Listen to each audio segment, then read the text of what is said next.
Welcome to How to Live Slow, the podcast where we discuss slow living for the modern woman and help you design an intentionally slower family life.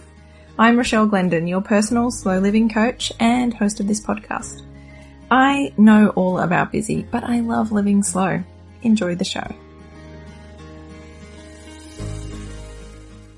Well, hello and welcome to, first of all, December. How did that happen? It was like 2021 has been going on for about 7 years and now all of a sudden it's December. I just cannot get over that. But also welcome to episode 73 where we're going to meet a very special guest. My guest today is actually the owner of the Pilates studio that I go to. Her name is Rebecca Thompson, but we're not going to be talking about Pilates today. Rebecca is going to be sharing with us her experiences of being a 48-year-old woman, finding out that she has ADHD and what that's been like as a process. And she is also going to share with us what it's like being the mum of 3 teenagers who all have or potentially have ADHD and how that interplays and why women seem to only discover, like it's a pretty common trend that women discover they have ADHD only by going through the process with their own children to get them diagnosed. And so she's going to share with us a lot of lived experience and a lot of wisdom around what it all looks like, how it all plays out, why having a late diagnosis or a misdiagnosis can really impact your quality of life and your self-esteem, what we can do about it, how ADHD can be a parenting superpower, but also the downsides as well. She's an open book. She's a really incredible woman. She has started this amazing initiative called ADHD Assist, where she works with families who've had a diagnosis in the family, whether that's the children, the mum or dad, to help them stay connected, feel supported, to know how to live in the real world, and most importantly, thrive in the real world outside of the doctor's offices and the different psychologists and psychiatrists and all of those other appointments. She really is an incredible woman, and I just knew that we had to have this conversation. I hope you really enjoy it. Let's meet Rebecca. Hi, Beck. How are you going? I am fantastic. Thank you. I'm so excited to chat with you today all about what it's like to be a mum with ADHD. And I believe your kids, at least one or two of them, have ADHD as well. Tell us a little bit about you and how you came to discover that and how you started ADHD Assist. So a little bit about me. I am obviously a mum of 3 children and they're all teenagers, married for 20 years to a very long-suffering husband. The poor thing has to put up with us all, with our nutty heads. And I currently own a couple of Pilates and yoga studios. With ADHD Assist, I guess that's been born out of my journey with my son, first of all. So he's the middle child, he's 17. But I'm learning over time that I think my girls have ADHD. The more I learn about it, the more I realize that they might have ADHD. But I've always been in sort of a role of service to the community. So with my, studios, I look at it much more than just providing Pilates and yoga. I get a great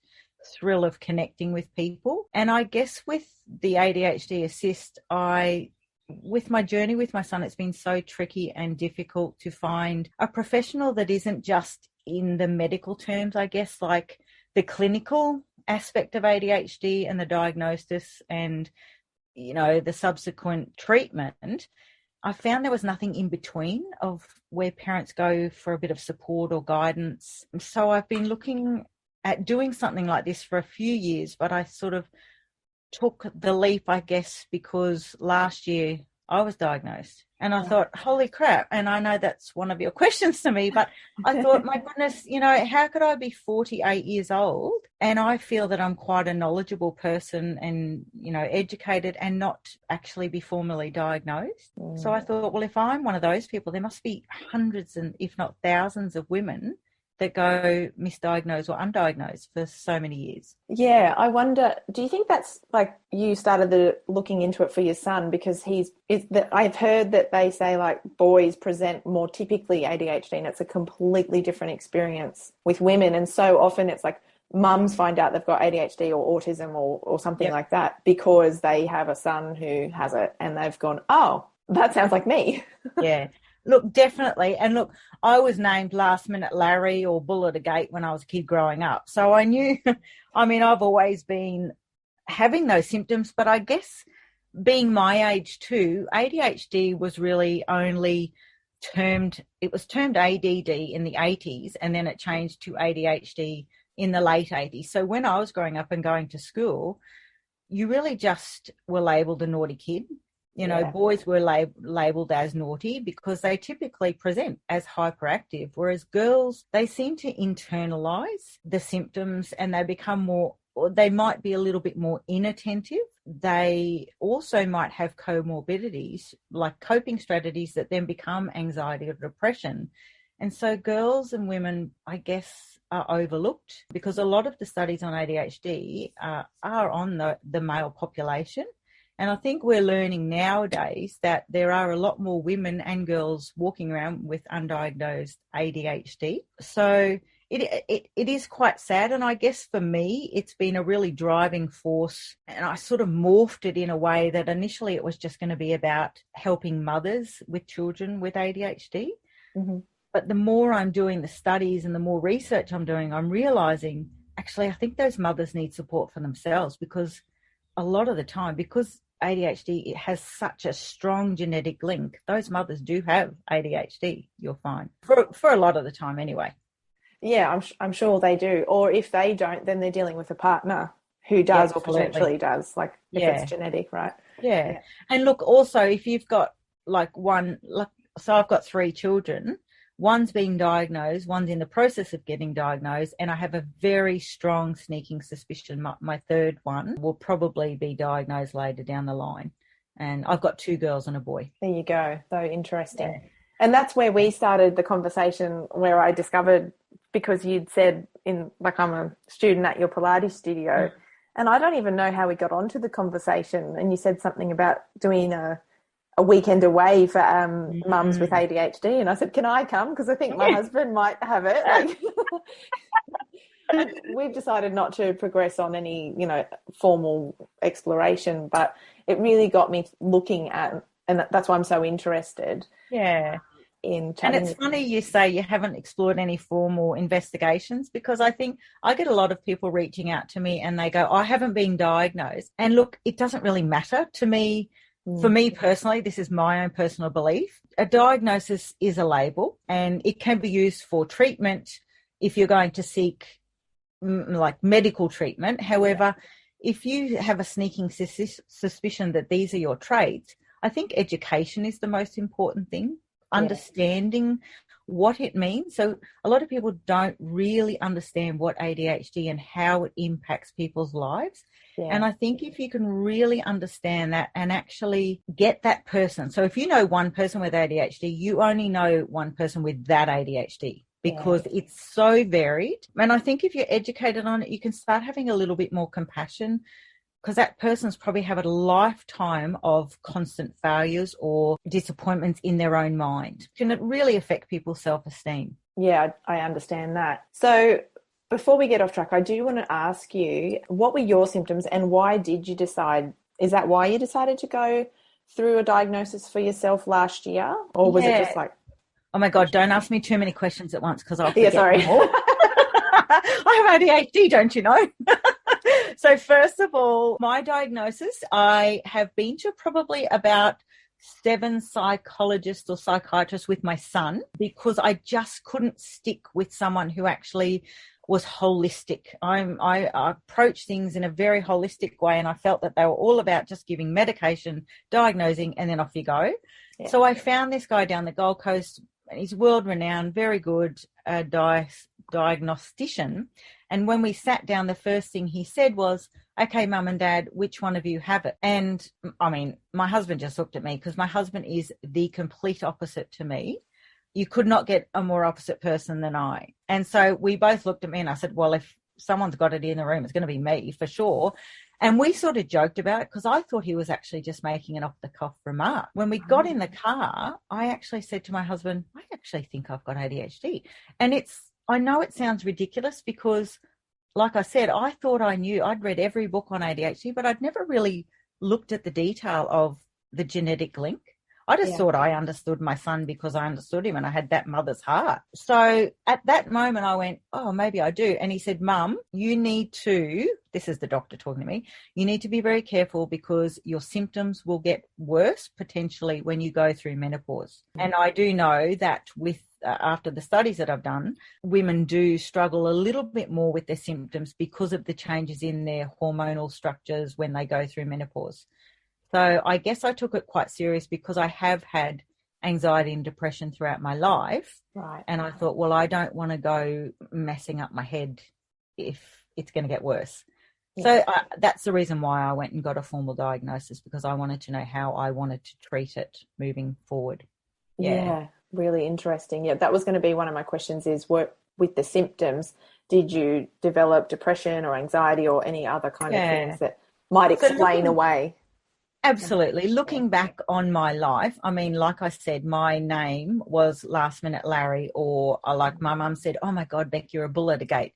So all my life I've been, you know, if someone was going to fall in a river when we're on a family trip and you're in your best clothes, I would. If someone fell off their bike and broke their arm, I've broken my arm 3 times.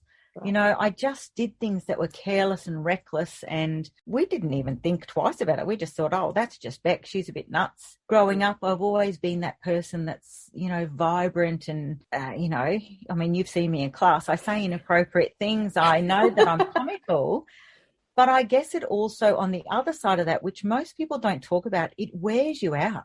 Like when I come home at the end of the day, I am zapped of energy because I'm trying to hold everything together. And so over the years, I've had terrible anxiety, and I've been very open about that because I think the worst thing we can do is have shame attached to any mental illness or mental health issues. So I've always been very open with how I'm coping and struggling or finding ways to deal with things. So that were all the things that I had, you know, along the way without the diagnosis. Yeah. Yeah. So I understand that tiredness, like just that masking or that socially appropriateness for a woman. And I just watch my husband and he is on or he is out. And he's often asleep on the couch before 8 o'clock at night because he's just so spent emotionally. Absolutely. Yeah.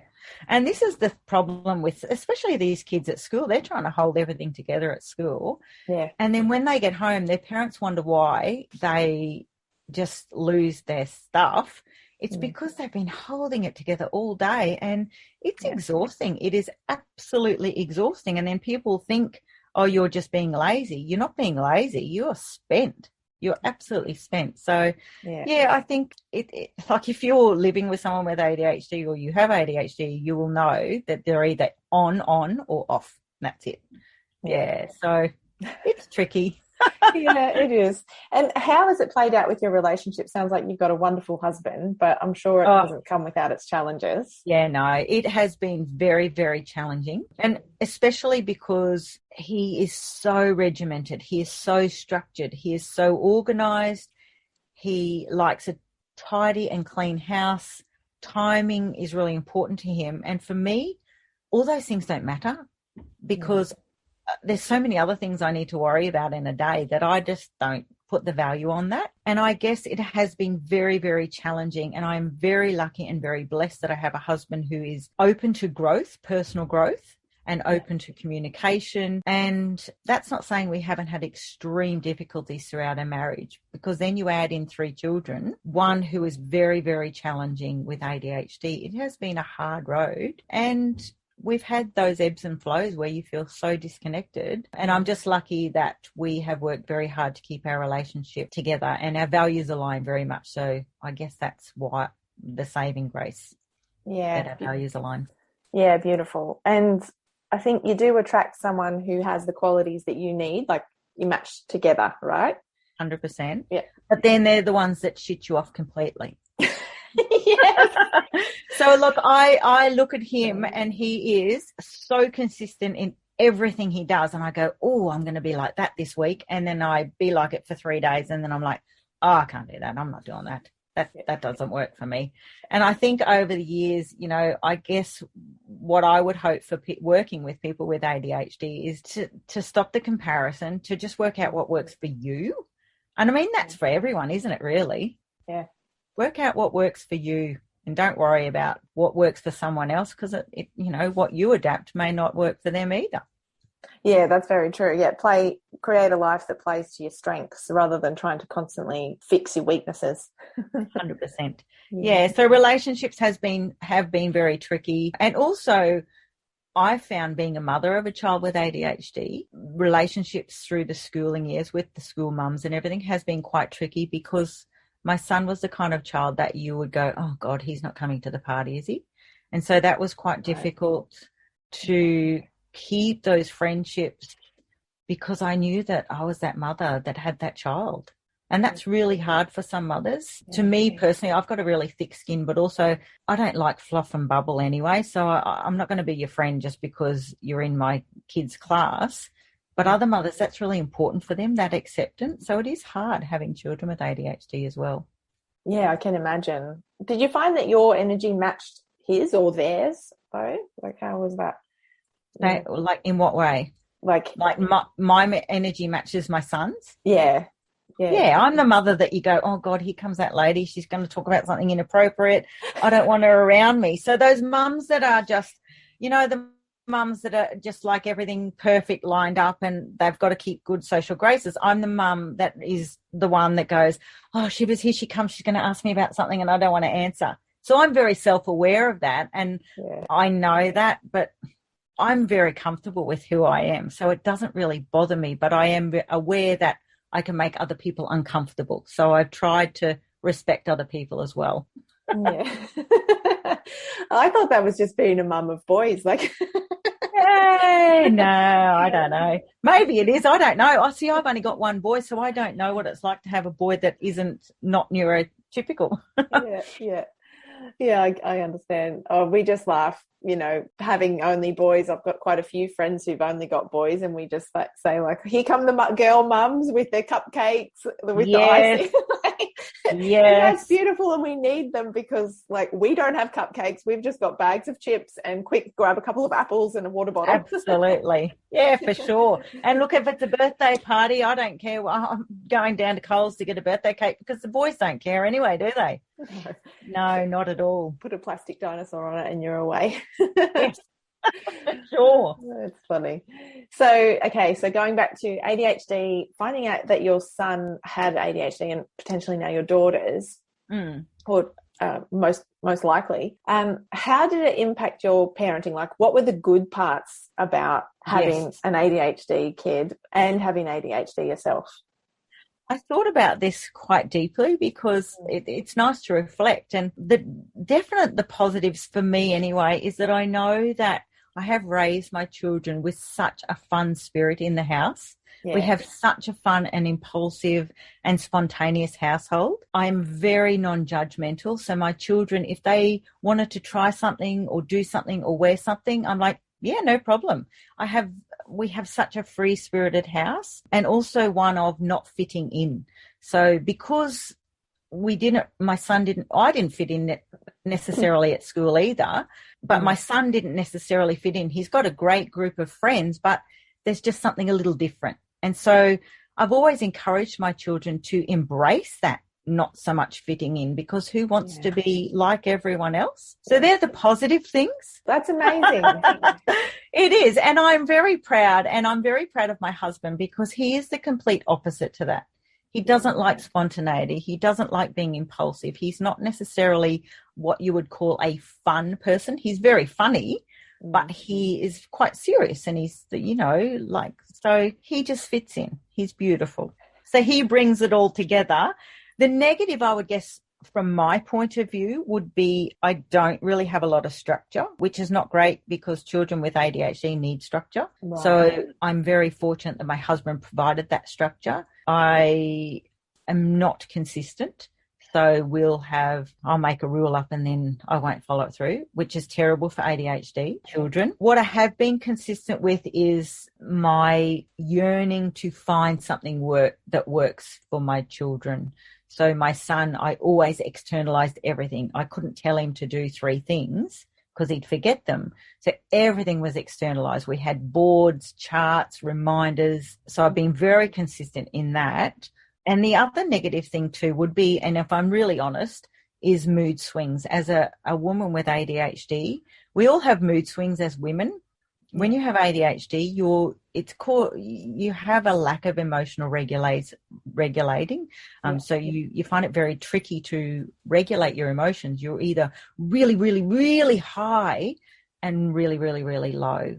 And something that's very small might tick you off where you just can't get over it. So if I'm honest, that has really affected, not so much now, but when my children were younger, I found it really tricky to just switch off from something that had bugged me, or, that's a tricky thing. And if women are listening and they do have ADHD themselves, I'm sure they will really resonate with that. It's not a nice thing to say about yourself, but for me, I'm of service to other women. And if I can be open about it and not be ashamed, then I think it will help others to go, oh, I might have that too.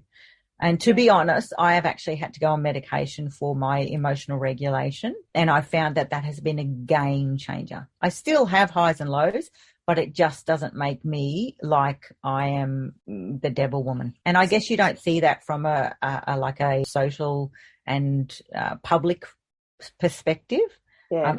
It's the things that happens behind closed doors that most people are ashamed of. But see, I don't have shame about it because I think, well, that's just part of my ADHD, and I know my character. My character isn't like that, but my behaviour has been like that. Yeah, I understand. We have got an episode on here about mum rage, which I think is it. Yeah, so thank you for being very open about that, because I think those ways that you react behind closed doors can be really shameful. Yeah, look, and I'm sure we all have that. I mean, who doesn't go sometimes, oh, God, I wish you'd just bugger off, kid, I can't stand you. But I do know with ADHD, and I see it in children as well, they find it very difficult to regulate themselves. Right. Yeah, whereas some kids can just sort of, after a little time, it can get better. But, yeah.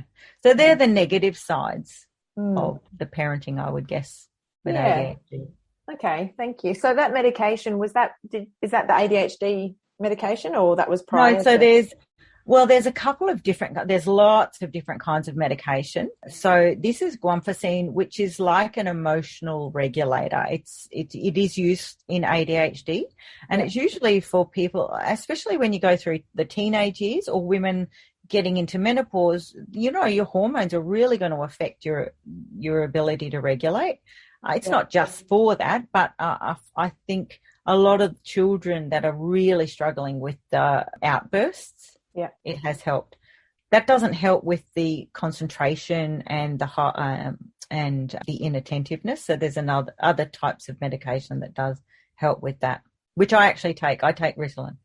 Oh, there you go. Okay. Yeah. Right. Oh, and it has been a game changer for me personally. I have been anti-medication for many, many, many, many years, and I tried every trick in the book with my son, and he's actually not on medication, funnily enough, anymore. He's decided as a young adult that he doesn't want to take it. So that will be his journey. Yeah. Okay. Yeah. Well, that's great that you supported him through that. Yes. I have supported him. As I've always said, when you are old enough to make a decision for yourself, I will support you. So we just have to sit back and watch him on his journey now, which is very difficult to do. But as a good parent, I feel that you have to take the hands off sometimes. Yeah, I agree. Okay, I'm going to put you on the spot now. I want to think back to when the kids were little. Yes. And the big question that, like, a lot of my listeners are with kids under 5. So thinking back to, if someone's listening and they've got a baby, and that exhaustion and that sleeplessness that babies they don't sleep. Mm-hmm. How was that your experience with an ADHD kids? Did they sleep? How's your sleep? How did that exacerbate things? So my son came out the womb and he was ready to go for the world. And there are no two ways. I mean, my mother's got, I think, 19 grandchildren. And from day 2, she said something different. There is something different. And they won't diagnose a child with ADHD until they're a little bit older. And but I just knew instinctively there is something different about this boy. He didn't sleep. He was fussy. He had terrible colic. He was restless. He was standing up, almost walking at 9 months. Yeah. So it is tiring. It is exhausting. And you add in a couple of other children and your own undiagnosed ADHD, it's a recipe for disaster. Yeah. So, yeah, it's not fun at all. Not fun at all. And I guess my way of coping was I changed my whole career because I was in the bank before I had children. And then I just delved into yoga because I thought if I don't get some kind of mental reprieve, I'm going to go nuts. And I needed an outside the house. Yeah, I understand that. Yeah. So from that perspective then, what would you want ADHD mothers to know? 100%. I would want them to know that it is absolutely vital to take respite. So every year, without fail, I have taken a week away without my children, without my husband. I go off with my sisters and I take time out to reconnect. And just through it, I mean, I'm very fortunate that I have the means to do that, and some mothers may not. So I would take respite, whether it be getting your husband to look after your children and just going to sit on a beach, look at the waves. Take time away from being a mum and being everything to everyone else to reconnect with who you actually are. Definitely adjust your expectations. Yeah. I mean, as a parent anyway, I guess we have to. But adjust your expectations of your reality. So sometimes we have in that our parenting journey is going to be one way. Yet you've got this little Tasmanian devil running around. You have to adjust. Otherwise you're fighting against something that is reality. And just look for the positive in that child and see the beauty in that child, because they are going to be different to other children. And I think if you can come to terms with that, you'll have a much smoother journey. It is still tiring, but you'll have a smoother journey. And the other thing is trust your instincts for sure. I just think so many times with little ones, we look to the professionals, and sometimes those professionals can only give you a certain amount of advice, but I think a mother's gut is always on the money. Yeah. Oh, beautiful. Thank you so much. Right. So before we say goodbye, let us know a little bit more about where to find you online and what services ADHD Assist offers, please. Yes, that's all right. So finding me online, you just type in ADHD Assist Queensland, actually it is.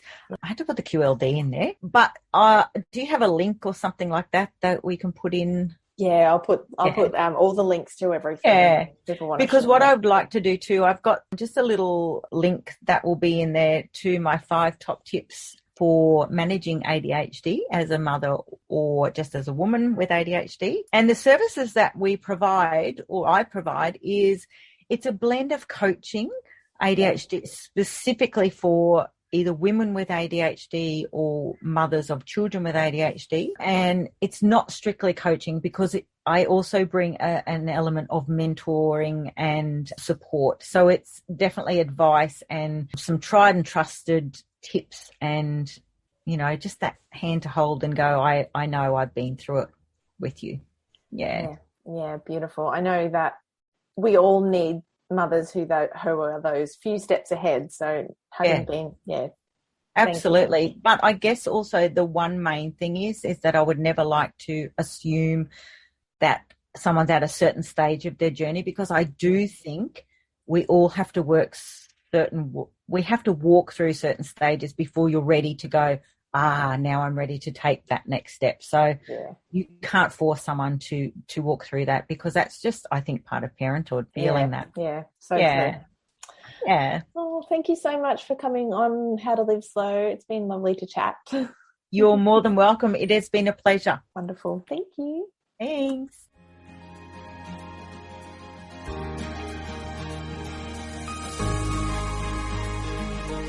That's it for another episode. Thank you so much for joining me today. If you'd like to connect further, the show notes from today's episode, including all the social links and free resources, are over on my website, howtoliveslow.com/podcast. Have a beautiful week ahead, and I'll speak with you again soon.